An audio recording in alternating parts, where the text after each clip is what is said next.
go from there. Chief Tony? We just got off the conference call. Hey, Mayor, how are you? We just got off the conference call with the MAC. Update from yesterday's meeting. Basically, as you know, it's become a Category 1 hurricane. We expect a lot of rain, a lot of high winds, kind of thing. So you should be seeing a lot of traffic coming in from Cameron and Willacy County. We do have a list of the shelters. We can get you a copy of that here as you go out, so that you can have for your residents. Thanks to Ed Cauchelsa, La Jolla, Mission, there's several school jurisdictions that have opened their shelters. We have Texas military forces going to La Jolla to try to man those. That was an issue, right? Yes. So we're going to take care of that. Ed Cauchelsa is up and running, right? We already have 20 at 5 o'clock. We already have 20 people registered. You already 20 people registered? Texas military forces, ETA, do we know it yet? They should be here already, and they should be in La Jolla. But as they're coming in, we're going to start deploying them to where they're needed. In McAllen, that's McAllen High School. Brownsville's got one. Harlingen's got one. La Jolla High School is one of them. And then we're getting Ed Cauchelsa. What school is that in Ed Cauchelsa? Right before 7. What's the name of the organization? The Texas Garcia Military Elementary. The Texas Military Force will be there at 7 p.m. We got 1,200. Military forces.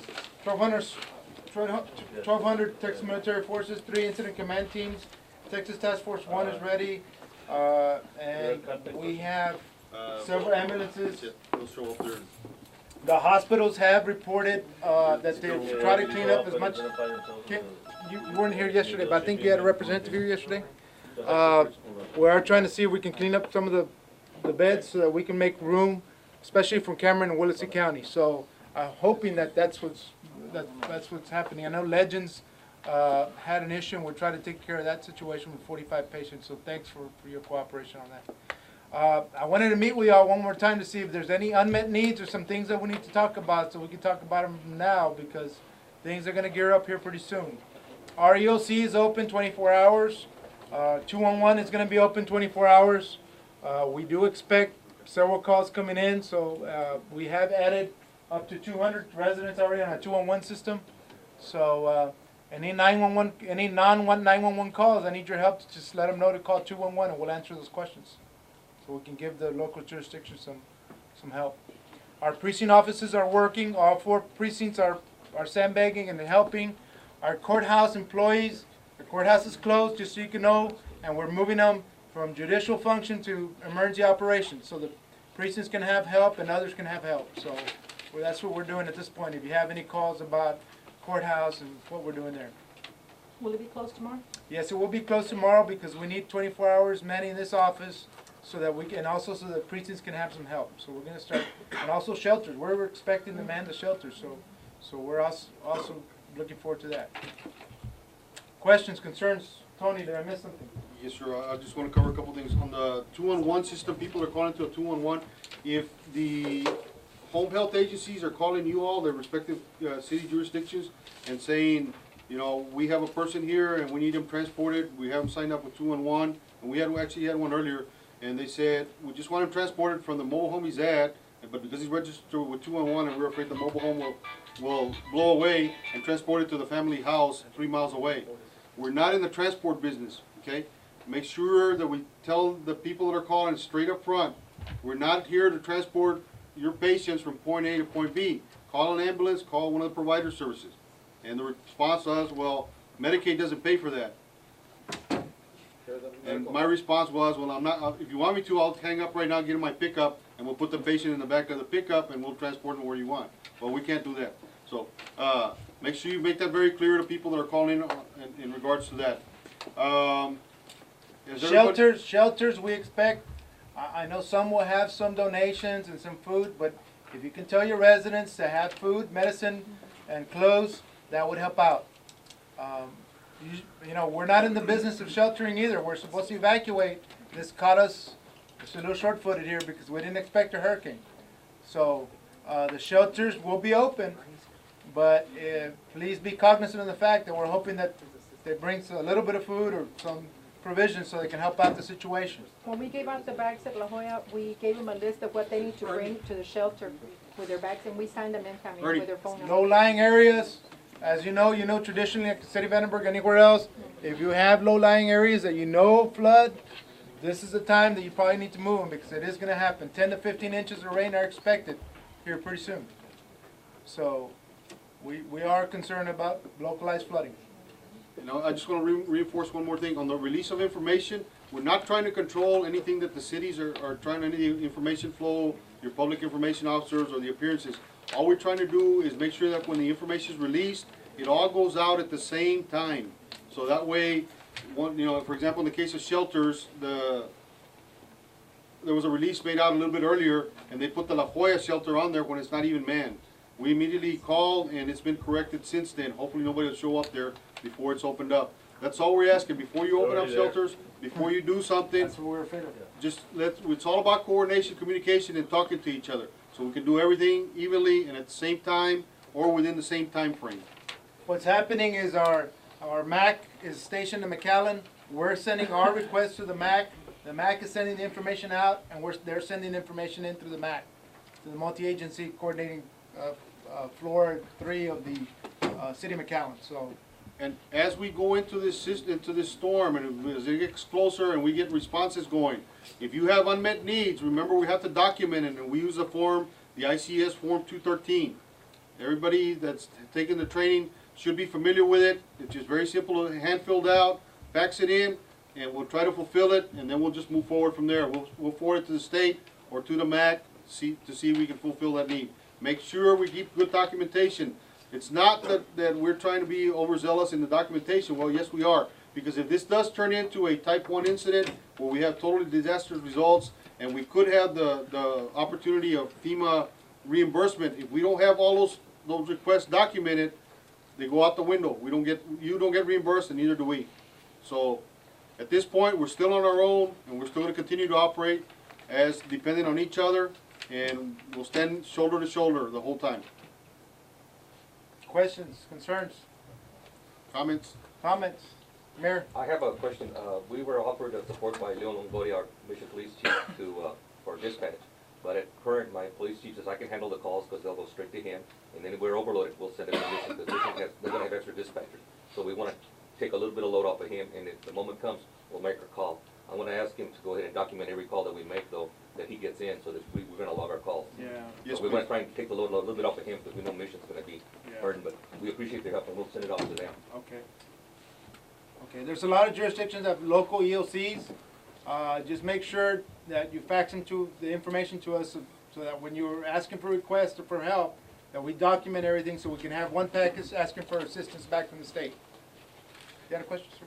No, we're opening a critical safe area at our junior high school, at Valley View. Uh-huh. It's, In Valley View? Valley View ISD. You're gonna open that? Yes, we're open tonight from 7. Okay, CJ. Valley View, CJ, We got it. at 7 o'clock you open? Yes. And you're gonna manage yourself, Yeah, right? we're gonna man ourselves. Valley View High School, Valley View High junior School, high, what's the address? 6.5 miles South Jackson Road, 6.5 miles south Jackson Road, corner of Anaya Road and Jackson Road. Okay. corner of I and Anaya. Anaya and Jackson. Just PSJ North, providing the rule. PSJ North, 7 o'clock. 7 o'clock? One at a time. DSJ North. Hold on. She ran out of paper. I'm glad we asked because we were. DSJ North. And as a 600 matter of East, fact, the At what MAC. time? 7 o'clock. 7 o'clock. You're all our Tell manual. Roy that they need to PSJ hold North, up 7 on the o'clock. press conferences. That's what you get. They're having a press conference in McAllen right now, releasing the shelters. Address? Yeah. 600 East, no, Erling Road. 600 East Erling Road. We wanted to wait a little bit so that you wouldn't have a lot of people like you did in La Jolla already. So DSJ. now is the time to start probably sending information out. Is that far or San Juan? Fox. Far. Any other jurisdictions? Edinburgh. Snyder? Yes, the junkyard ours, we sent it 5 hours ago. Yes, sir, we did. You're doing south, right? That's right. We got it. 600 West Reading Ross, and it's been operating for For the last what? 20 minutes. Started at 6. The Edinburgh's been operational since 6. And the other thing, Tony, Yes, sir. is we still haven't got the 211 list at all from You still haven't received it?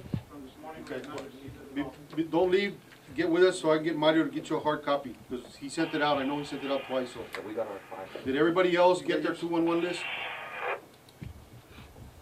Chief, we could forward that to you right this second if you like. No, let's get him a hard copy, because we've sent him the email several times. 211 list for Edinburgh. 211 list for Edinburgh. Valley View is sitting right back there behind Chief Garza. Valley View's open, Edinburgh's open, well, and PSJ. Someone. You got the address? Yeah, before you all Make leave, sure, you could make get sure we with talk us. to you before we leave.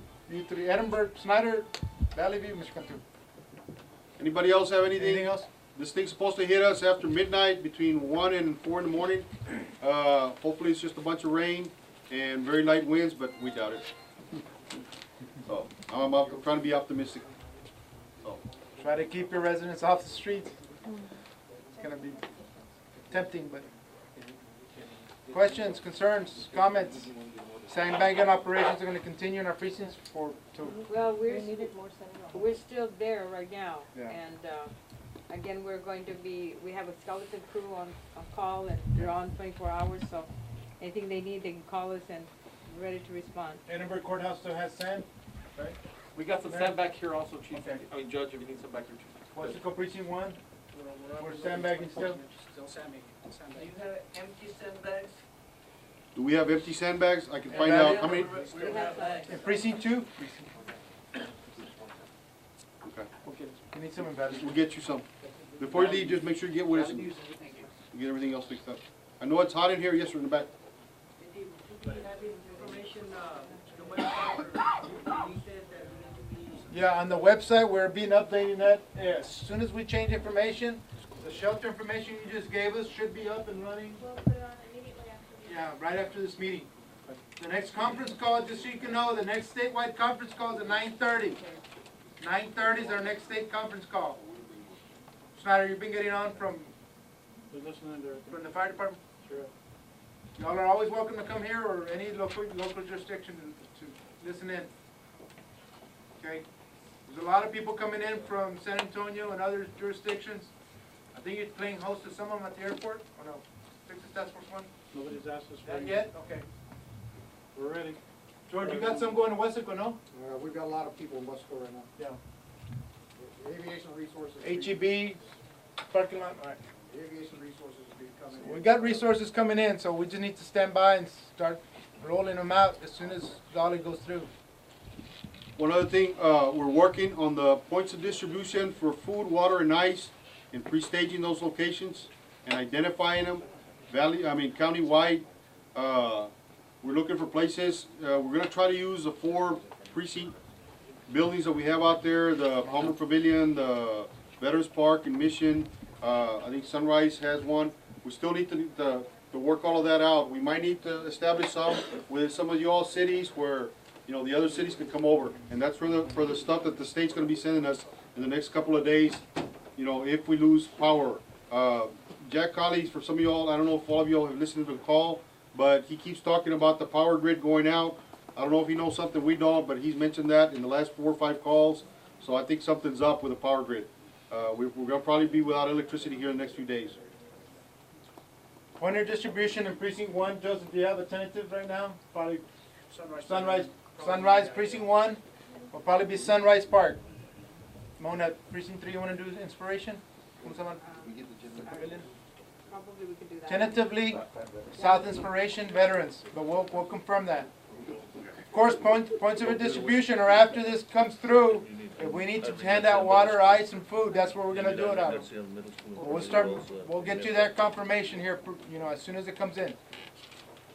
Ernie, did you have something? Yeah, Tony, in reference to those power losses, are you talking like the citywide power loss or specific grids within the city? He keeps talking about the power grid in the valley, so I don't know what he's referring to, if it's the whole valley or just certain pockets within the cities or. Any indication of the length of timeout? No, sir, not at this point. It depends on what damage is caused. George? AEP is saying that they're looking at their transmission lines from Corpus down here. If they're losing transmission line, that'll be the priority. They're reestablished, and it's gonna depend upon the number of poles that go down. Okay. Is that it? Yeah, we'll do press conference. Y'all are all welcome to join us. We have a conference call at 9:30 tonight. Press conference at 10:30 just to get residents more information about what's going on. So y'all are welcome. Appreciate if you can make it. But if not, we understand. Here. Same spot. Yeah. And we'll try to turn down the air conditioning before y'all get here. Yeah. Yes, sir, Shaw. I'm in chief. Do you think, that, shelter management, group that they have, the 10 of them, that's to basically take the role of what, Red Cross is doing? That's what it sounds like to me. They're coming in to take the role of Red Cross. Once we have post-disaster, Red Cross is supposed to step in and pick up where they're at. That might be something that any of these, shelters that are opening up, that they, like La Jolla is gonna have one. Yeah, we're Maybe saying. if, Red Cross is gonna hold out on being able to come in and help manage, some of these shelters, if that's something that we could use if we need it. Yeah, it's something we can use. All you gotta do is put in a request, and we'll get some more teams rolling in. Okay, so the other question I have is, this food resource that is being identified, and water resource that's being identified. If some of these shelters that we're standing up here, if we end up running into a shortfall, would that be something that we could, maybe be able to pull from their resources if we start running thin?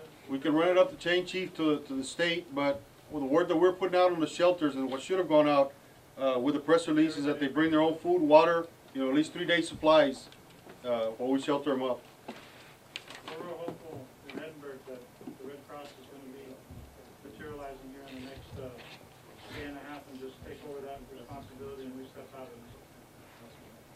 So I was just informed that Salvation Army's got 8 buses on the way in. I'm sorry? The big chow canteens. They have the Big canteen units canteens coming in. Yeah. coming in, so they'll be available here. They're supposed to be here late tonight.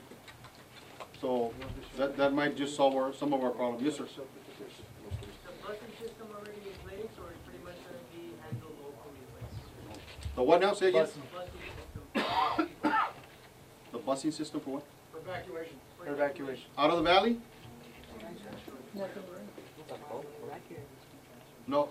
Are you asking about are the state sending down buses to evacuate the valley? No, that's only for a category 3, 4, or 5. Since we're not at that stage, there is no buses coming in. There are some buses on standby in San Antonio. If we have a problem, they just have pre-staged, but it's not going to be anywhere near the amount that was here last year. But that's just in case we need them. But again, from San Antonio to here on a bus, it's probably looking 6 to 7 hours before they get here. Any other questions, comments? The only thing I'd say on that is if somebody's in need of it being evacuated out, that most of the EOCs have their bus setups and fire department setups to go and remove those people and take them to a shelter, critical safe haven. So that's just amongst the issue of not having buses there. Okay. That's all I've got, Judge. And if there's anything else, if not, I'd like to meet with Valley View, PSJA, and Snyder. We can get your address confirmed because it's not in the MAC press release. So we need to meet with you real quick. CJ, raise your right hand. The question about the bus transportation, you're not gonna call us out at 60 miles an hour? No, the question is up at the front, or am I gonna call out the school district with 60-mile-an-hour winds to go evacuate somebody? No, sir, I'm not even going out myself, so we'll be good. Unless they put a long rope on me as they push me out the door. We're gonna bunker down. Now, that doesn't mean that we might not call you Thursday and ask you for help. But, right, and After this passes, if we may, ask for a little bit of help. We don't expect it. No, after everything passes, we may need some help. the captain announced at the last call, the DDC captain, that they were expecting, once the winds reach 45 miles an hour at the causeway, they will shut down the causeway. They expect that at 8 p.m. tonight. Around 8 o'clock or so. Yeah.